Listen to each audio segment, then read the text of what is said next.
much has happened. I barely have any time anymore.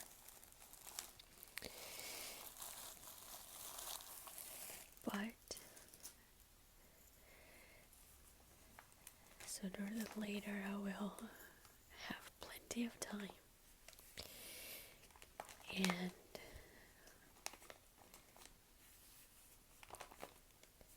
plenty of videos, I promise.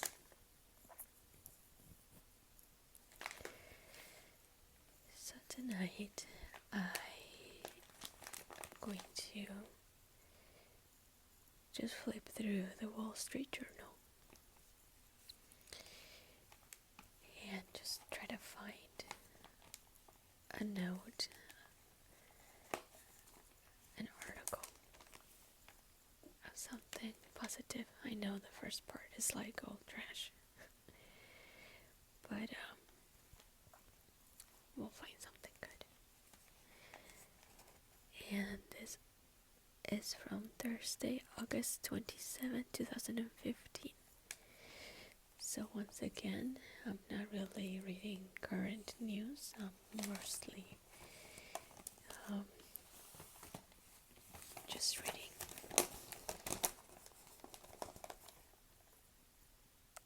reading to help you relax.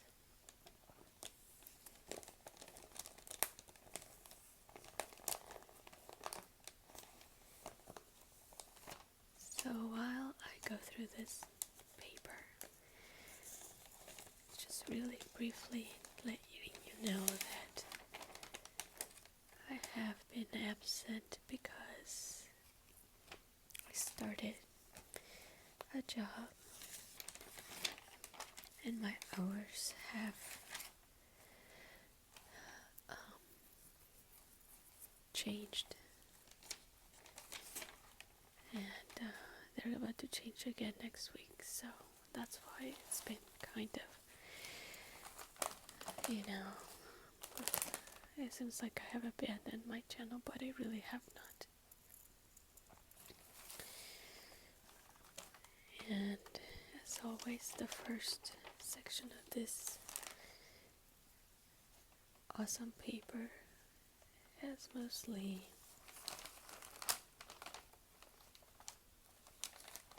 some positive news. But I guess that's understandable because most of us enjoy reading not so positive news nowadays.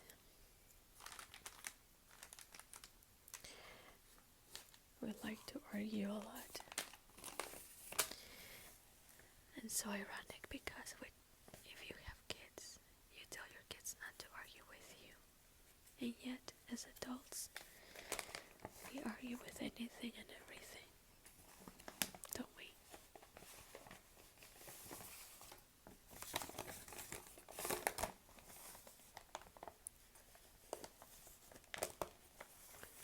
Okay, so now we're going to the business and tech section.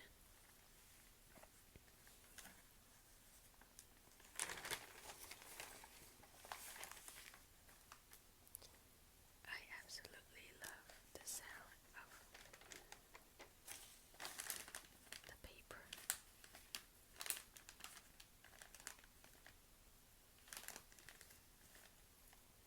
Don't you?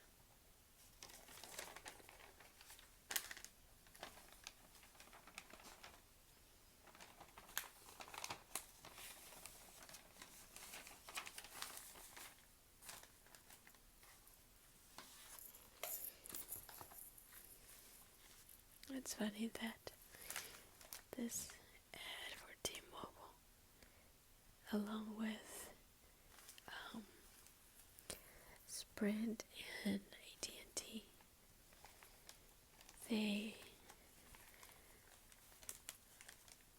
they're going now through 3 countries of coverage, which means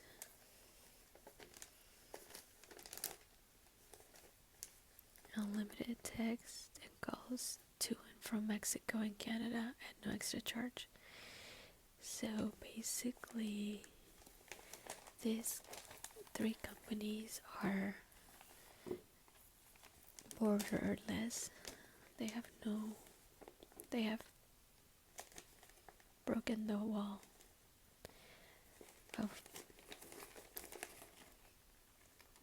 division between 3 countries. And so politicians are trying so hard to make one big wall.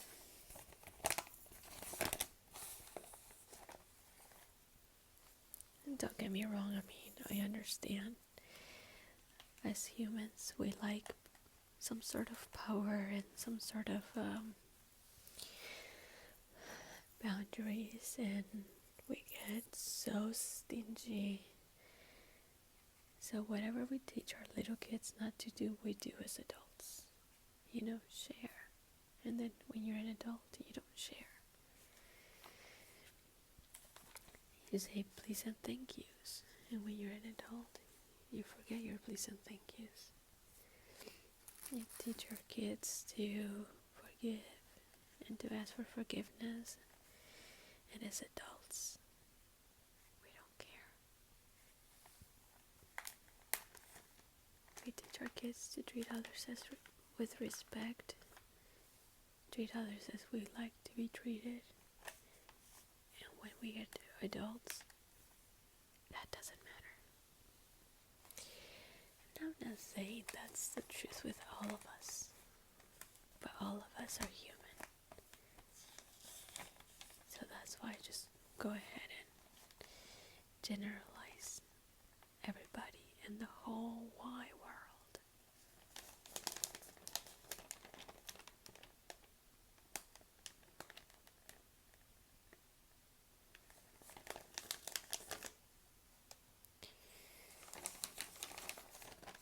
So like I said, I understand the whole, border division. Keep yours over there and mine over here type thing. I understand. However, that doesn't make it right. Why? Because once upon a time, there was a world with no limits, no passports needed,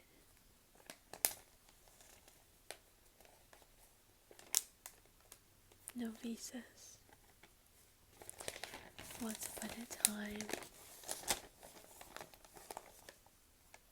there were happy people, loving other people.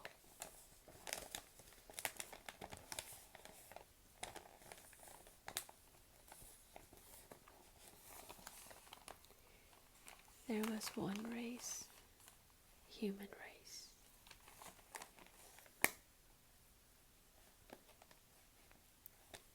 Our world is a box of colors, or crayons, or markers. We are all in the same box. We just have different shades of color.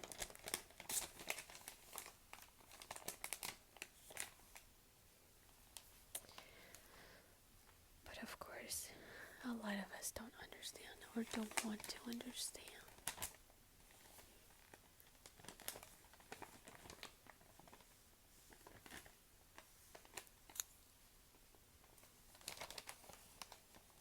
We rather feel all this hatred towards other humans who also have 2 legs and 2 arms and 2 eyes and 2 ears.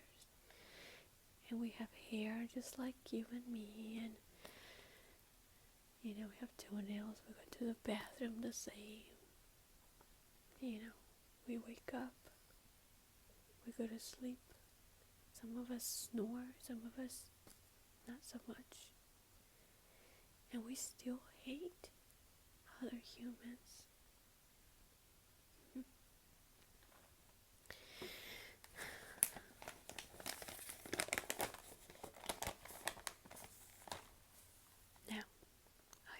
understand that those who have really evil mentalities, very radical mentalities, enjoy hurting people, and then when they feel weak, they hunt for fresh and easy to maneuver and manipulate minds. And once they get them on their side, they become a bigger clan or a bigger pack, a bigger group, but not a smarter group, not a logical group, just big in numbers. That's it.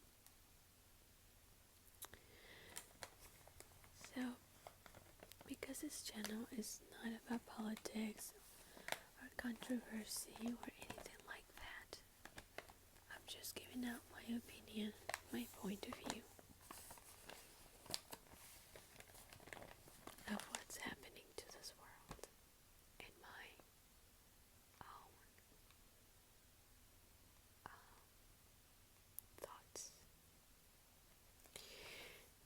So here we have Facebook of Aviation,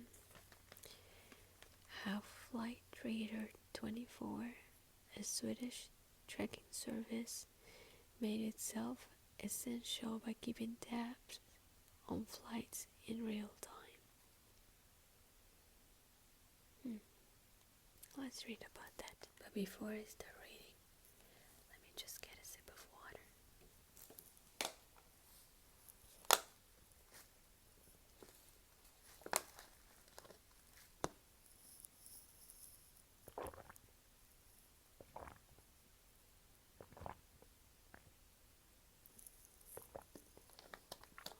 I know that was more than a sip.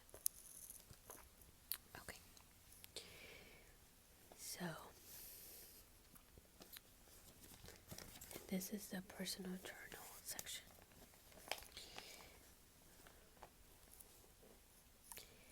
By Scott McCartney. It's 11 o'clock.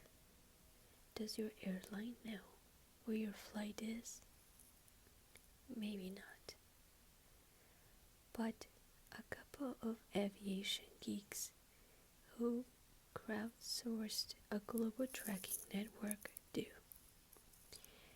The disappearance of Malaysia Airlines Flight 370 in March 2014 left the traveling public dismayed that airlines don't constantly track airplanes. In that vacuum, Flight Radar 24, based here, has become the go-to source of information on tracking planes. The operation relies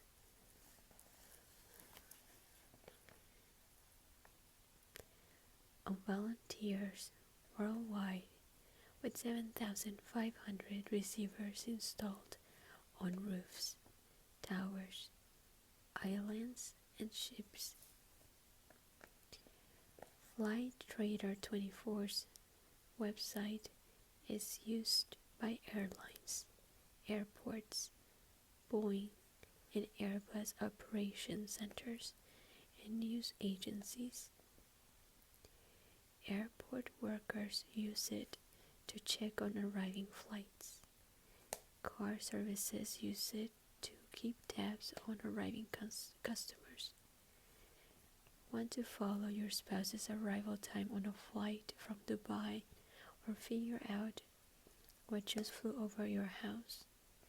Flight Radar 24 can track it in real time.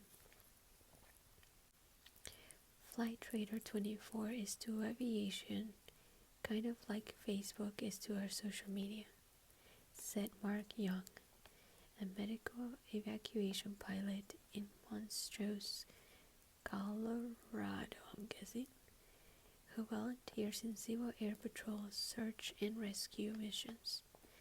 He's put up Flight Trader 24 receivers in areas of Colorado, Arizona, and Utah, where the Federal Aviation Administration doesn't have low altitude radars coverage. In exchange, he gets data from Flight Trader 24 that helps locate missing airplanes. Flight Trader 24 CEO Frederick Lindahl left him right there. And co-founder Michael Robertson at headquarters in Stockholm.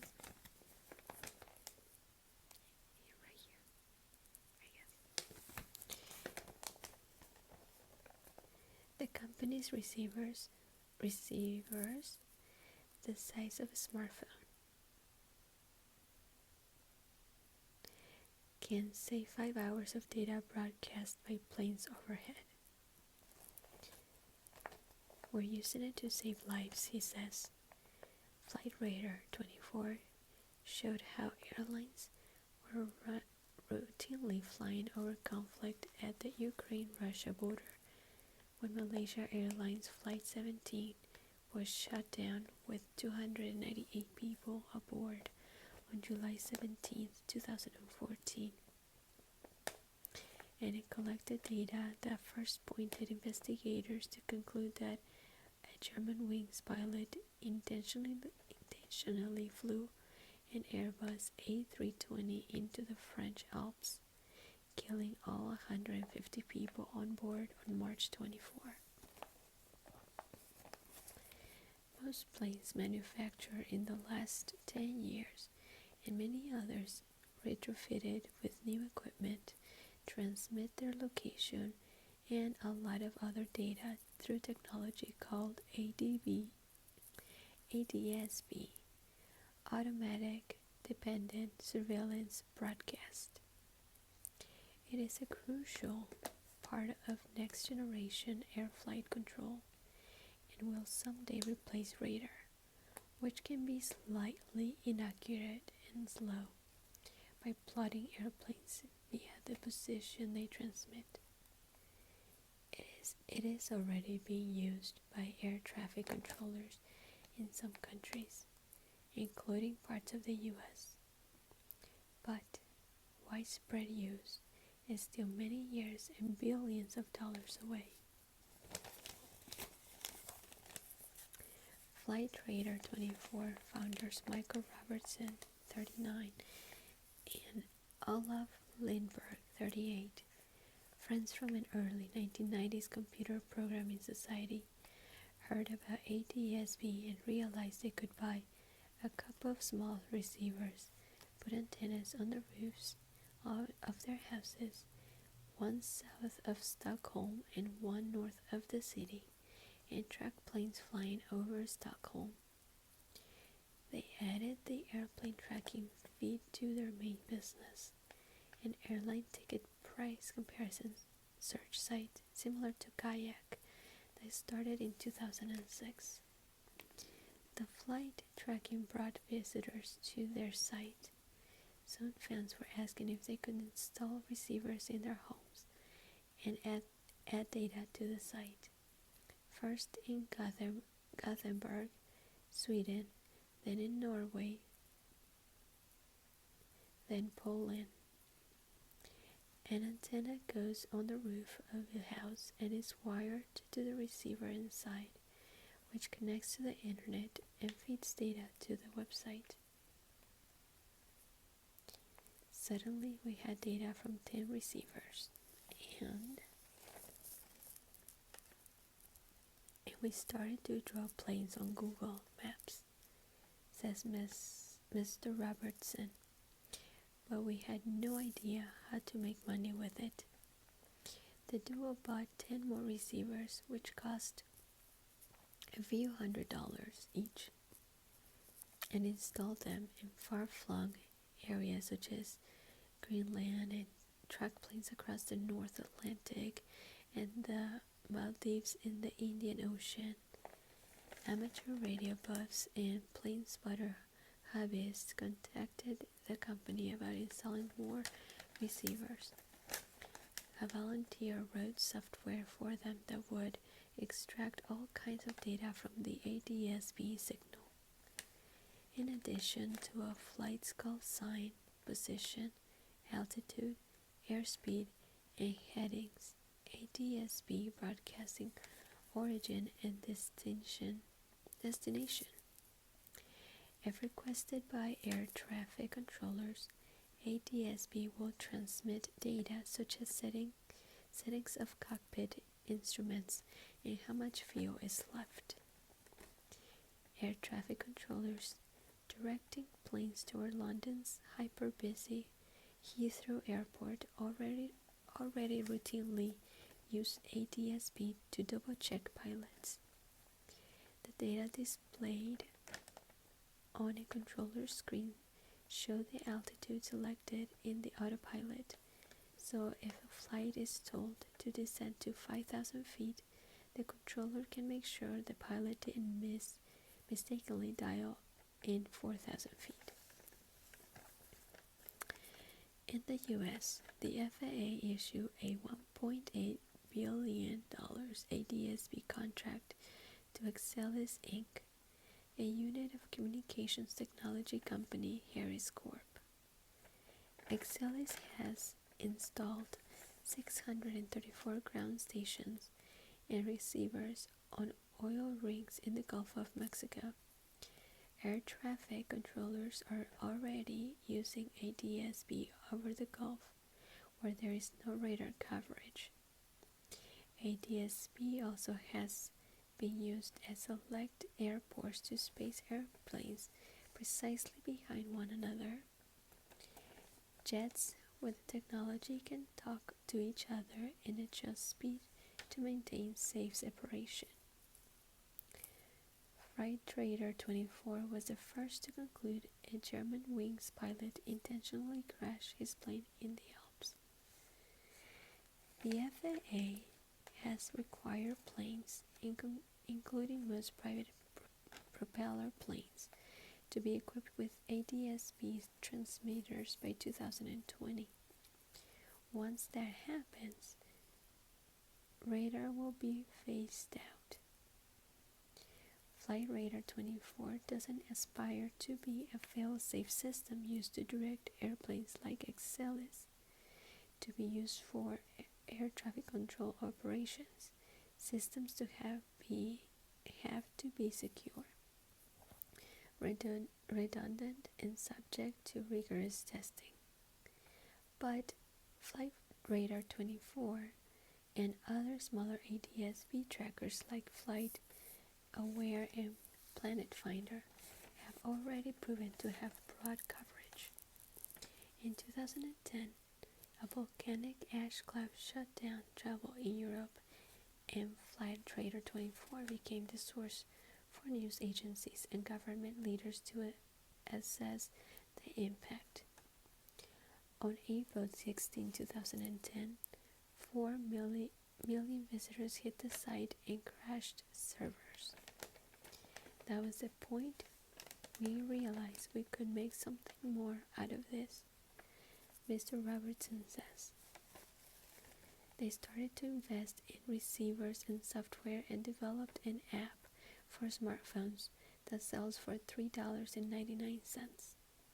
With 1.5 million registered users, the Income has bought equipment to expand coverage, which back in 2010 was still mostly Europe. By the summer of 2012, Messrs. Robertson and Lindbergh had 400 receivers up and running. They split their company in two and sold the airline ticket search site in January 2014, using the money to fund manufacturing of their own receivers. They also hired Frederick Lindahl, 38, a longtime acquaintance with a background in online marketing, as chief executive of Flight Radar 24. Soon they were sending out 50 receivers a week. They screened each volunteer for location, preferring spots above obstruction and making sure they had multiple receivers in key areas in case some go offline. Each receiver has a range of about 200 nautical miles and costs $500 to $600 including shipping. Chris Servine, a wildlife biologist who lives on a hill above Missoula, Montana, volunteered to host a receiver because he and his teenage sons were interested in being part of a network and contributing to information. He says, now Mr. Servine says they can identify planes flying overhead, Seattle traffic, cargo flights from Asia, and European flights into and out of San Francisco and Los Angeles. It's like bird watching, he says. When Germanwings Flight 9525 crashed, French investigators immediately called Flight Radar 24. The company's receivers have a memory card that stores 5 hours of data. Flight Radar 24 was able to download the memory card from a receiver 50 miles from the crash site. It took 40 hours to analyze. We found we had the autopilot data saved. The pilot changed from cruising altitude down to 100 feet, indicating he intentionally flew the jet into the Alps, said Mr. Robertson. Later, when the plane's black box data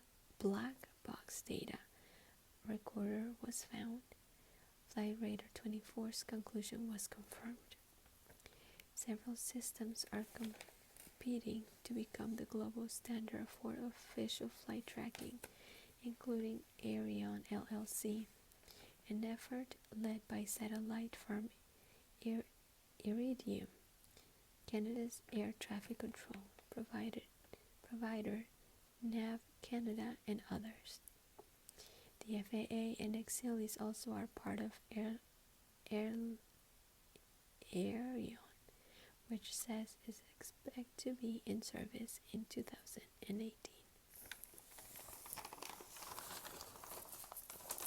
Wow, that's pretty interesting.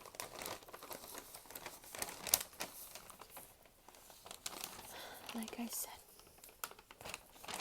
this is all news, but it could be new to some.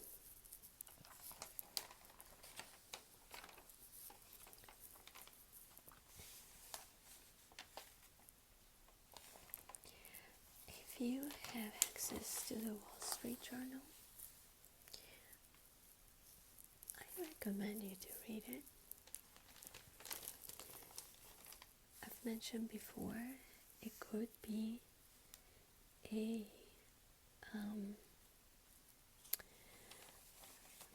intimidating paper at the beginning,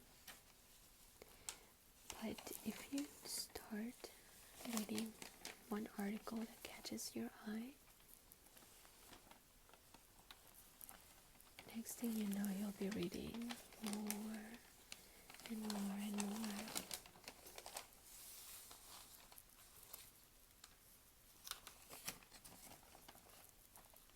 And actually, to be honest with you, I haven't even read The Money and Investing, not because I don't care about it, just because I haven't been able to, I don't have time between my job and my kids and my schedule. However, I will. Soon enough, my life will come together again to one awesome schedule, and I will dedicate time to this money and investing, so that when I talk to people, I sound smart. Well, this is that's all I have for you tonight. I wanted to make this video because, like I said, it seems like I have abandoned it, but I really have not. Every comment that I read, I respond as soon as I see it. And if I don't respond, that's because I don't have a notification of it. So I apologize about that, but you can send me a direct message, a private message or something if you want to. Alright, well, for now,